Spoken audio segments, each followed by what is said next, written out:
بسم اللہ الرحمن الرحیم۔ معزز خواتین و حضرات، السلام علیکم ورحمۃ اللہ وبرکاتہ۔ امید ہے کہ آپ سب خیریت سے ہوں گے۔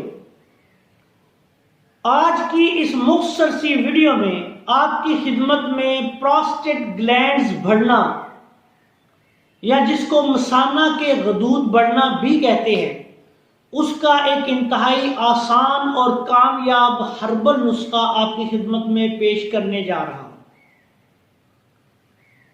آپ سے گزارش ہے کہ اگر آپ نے ابھی تک ہمارے چینل کو سبسکرائب نہیں کیا تو چینل کو سبسکرائب کر لیں اور ہماری ان ویڈیوز کو دوسرے دوستوں کے ساتھ شیئر بھی کیا کریں تاکہ دوسرے دوست بھی ان سے فائدہ اٹھائیں۔ اب آتے ہیں نسخہ کی طرف۔ یہ نسخہ انتہائی آسان ہے اور پراسٹیٹ گلینڈ بڑھنا، جس کی وجہ سے عمومی طور پہ بزرگ لوگوں کو پیشاب کی رکاوٹ ہو جاتی ہے، پیشاب کم آنے لگتا ہے۔ اکثر صورتوں میں ڈاکٹری میں اس کا علاج جو ہے وہ آپریشن ہی ہوتا ہے۔ ایسا بھی دیکھا گیا ہے کہ دو تین دفعہ کئی مریضوں کا آپریشن ہوا لیکن بار بار غدود بڑھتے رہے۔ اس کے لیے انتہائی آسان نسخہ، سادہ سا نسخہ، کامیاب نسخہ آپ کی خدمت میں صرف خدمت خلق کے جذبہ سے شیئر کر رہا ہوں۔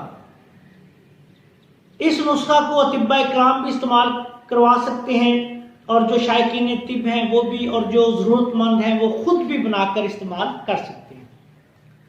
نسخہ یہ ہے کہ سب سے پہلے آپ نے لینا ہے چھلکا ریٹھا۔ ریٹھے کا چھلکا لے کے اس کو گرائنڈر میں باریک پیس لیں اور چھان لیں۔ ریٹھے کا پاؤڈر ہے، یہ آپ نے لینا ہے 50 گرام۔ اور دوسری چیز آپ نے لینی ہے کشتہ حجر الیہود۔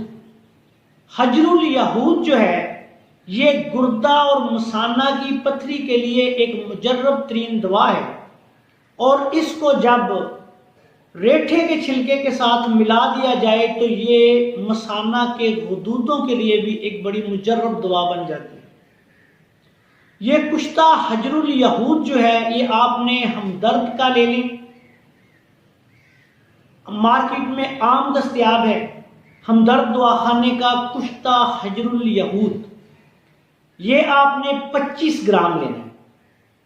50 گرام ریٹھے کے چھلکے کا پاؤڈر اور 25 گرام کشتہ حجر الیہود۔ اطباء کرام اپنا بھی استعمال کر سکتے ہیں، بنا کے مختلف طریقوں سے یہ بن جاتا ہے، اور جو اچھے ادارے ہیں ان کا بھی خرید سکتے ہیں۔ میں عمومی طور پہ ہمدرد کے جو کشتہ جات ہیں ان کو زیادہ پسند کرتا ہوں۔ یہ بے ضرر کشتہ ہے، حجر الیہود کے نام سے کشتہ حجر الیہود کسی بھی بڑے میڈیکل سٹور سے یا جو پنسار سٹور ہیں ان سے آپ کو مل جائے گا۔ 50 گرام چھلکا ریٹھا کا پاؤڈر، 25 گرام کشتہ حجر الیہود، دونوں کو ملا کے گرائنڈ کر لیں، اور اس کے آپ نے 500 ملی گرام والے کیپسول بھر لینے ہیں۔ صبح دوپہر شام ایک کیپسول کھانے سے یا تو 1 گھنٹہ پہلے یا کھانے کے 1 گھنٹہ بعد یہ آپ تازے پانی یا کچی لسی کے ساتھ پانی میں دودھ ڈال کے، آدھا پانی آدھا دودھ، اس کے ساتھ یہ ملا کر استعمال کروائیں۔ مریض کو تیز مرچ مسالے اور گرم چیزوں سے پرہیز کروانا ہے۔